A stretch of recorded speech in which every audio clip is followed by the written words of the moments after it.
Hello दोस्तों, मैं Aryan Shukla, business advisor and founder online business workshop. दोस्तों, ये है दिव्य प्रकाश पार्ट 3। इसमें हम कुछ बातों पर चर्चा करना चाहेंगे। जैसा कि आज के संदर्भ में यदि ये देखा जाए कि जैसे मान लिया बांग्लादेश में हिंदुओं पर अत्याचार हुए, ठीक है, तो ईश्वर कहाँ था? ठीक है। दूसरी चीज आती है यह कि जब इसराइल पर रॉकेटों से हमला हुआ या उन बेगुनाह बच्चों, बूढ़ों, औरतों को उठाया गया, उस समय ईश्वर कहाँ था?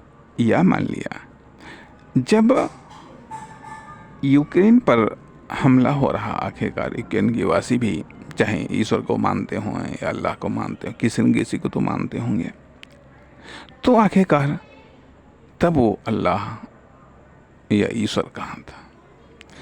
या जब गाजा पर हमला हो रहा है, तो वो भी तो अल्लाह या ईश्वर किसी न किसी को तो मानते होंगे, तब आखिरकार कहाँ था? तो शायद या और इसके पहले जब मान लो अफगानिस्तान तबाह हुआ या इराक तबाह हुआ या अन्य घटनाएं घटित हुई, तब आखिरकार ईश्वर कहाँ था? तब ईश्वर ने हस्तक्षेप क्यों नहीं किया? या तब ईश्वर ने क्यों नहीं बचाया? अर्थात मरने वालों को बचाया क्यों नहीं? और मारने वालों को दंड क्यों नहीं दिया?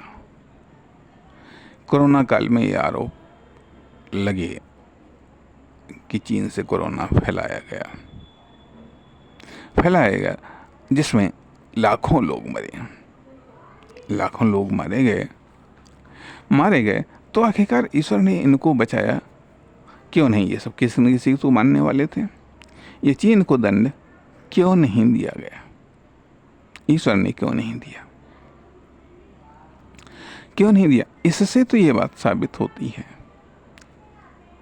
कि जैसे ईश्वर नाम का कोई अस्तित्व नहीं, ये सब ऑटोमेटिक तरीके से ये सब होता है, ये सब व्यक्ति करते हैं, व्यक्ति के लीडर्स करवाते हैं और व्यक्तियों के द्वारा होता है। फिर ईश्वर कहाँ है? ईश्वर ने, अगर ईश्वर है तो क्यों नहीं रोका? ये डाउट होना एक अपने आप में स्वाभाविक है। तो शायद ये बात समझ में आती है कि यहाँ आपके आपस की लड़ाई है, ठीक है, ये आपस की लड़ाई है, तो हम क्यों हस्तक्षेप करें? या यदि जब ईश्वर ही लड़ा रहा हो,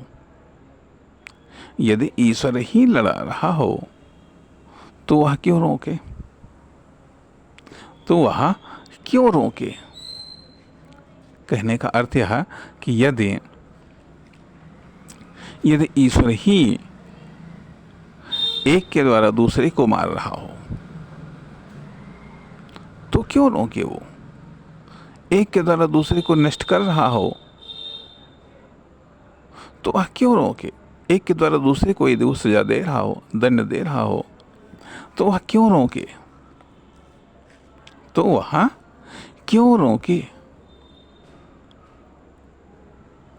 ये भी तो बात है। तो इससे तो ये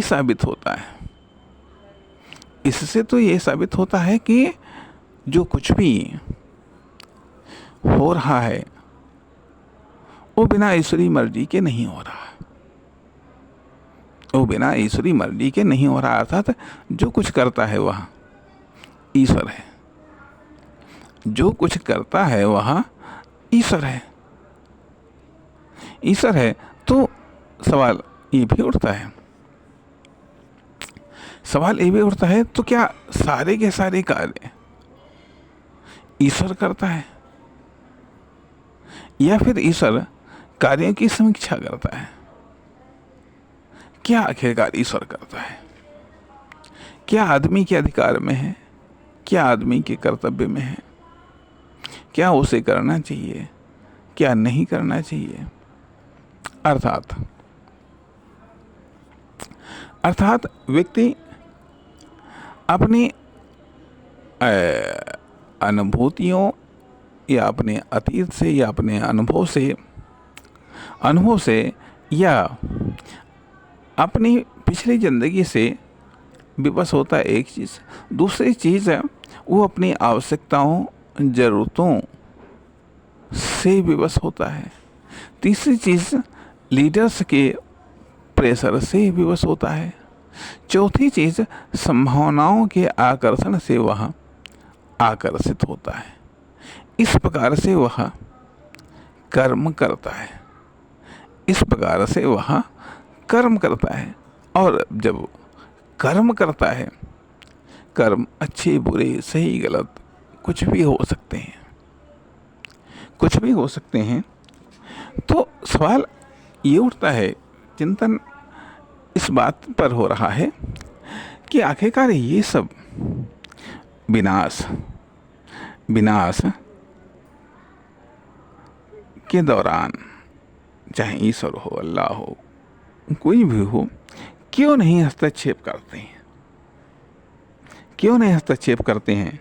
क्या जब इन्हीं की मर्जी से सब होता है तो क्यों हस्तक्षेप करें? क्यों हस्तक्षेप करें?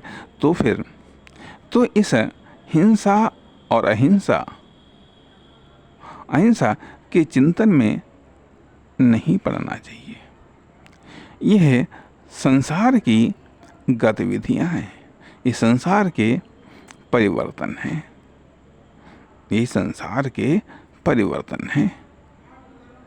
इसलिए इनसे संभवतः उद्विग्न होने की आवश्यकता नहीं है। नमस्कार, धन्यवाद।